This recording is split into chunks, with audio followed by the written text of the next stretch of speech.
This is from Reuters. It says Facebook Incorporated's oversight board on Wednesday upheld the company's suspension of former U.S. President Donald Trump, but said the company was wrong to make the suspension indefinite and gave it 6 months to determine a proportionate response. Trump called the decision and his banning across tech platforms a total disgrace and said the companies would pay a political price.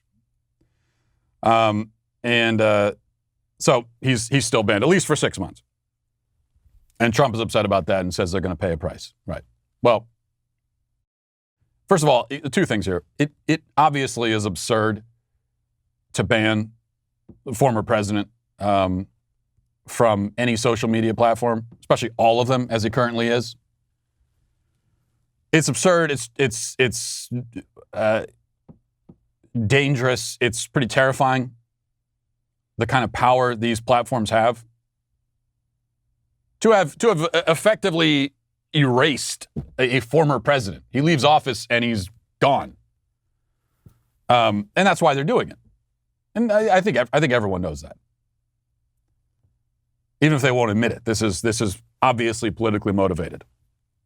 And they don't want to give him the platform back, especially if he's thinking about running again in 2024, because they also don't want to be blamed by the media. Here's the thing: if Facebook and Twitter let Donald Trump back on, and then he runs in 2024 and wins, they're going to get blamed for that by the sorts of people that they don't want blaming them for things. So the whole thing is totally wrong. However, the reason why I can't generate a lot of anger and outrage over this, to the same degree as other conservatives and other conservatives in media especially, very upset about the Trump Facebook ban and all of that.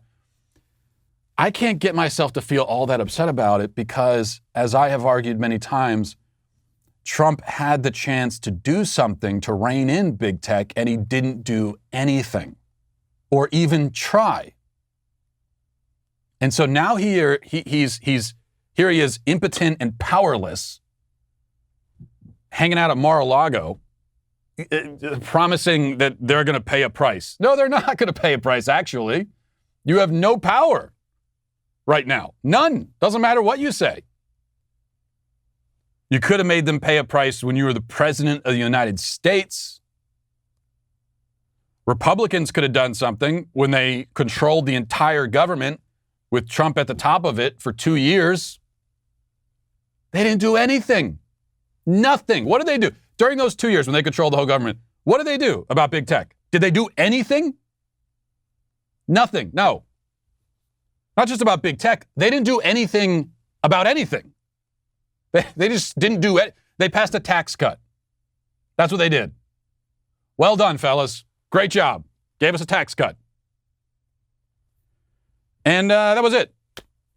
With Republican control of Congress for 2 years and then Republican control of the White House for 4 years, what do we get at the end of it? We get tax cuts and then some other policies, all of which were erased by the Biden administration like that.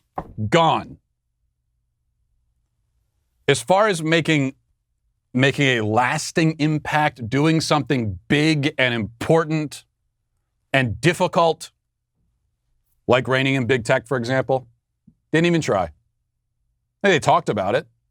Republicans are talking about it again now when they have no power to do it. That is the Republican move. It's to wait until you have no power and then to start talking a big game about all these things. Let me at them. It's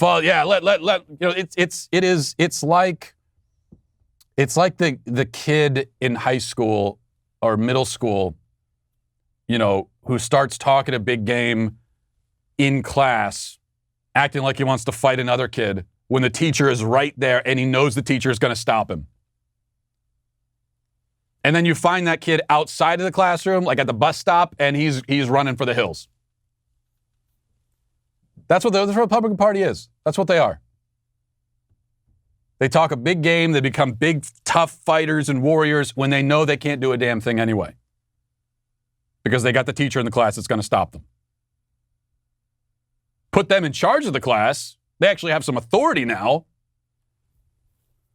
And they become pushovers, biding their time until they have no authority again. So, I'm not in the mood to cry any tears for any of them.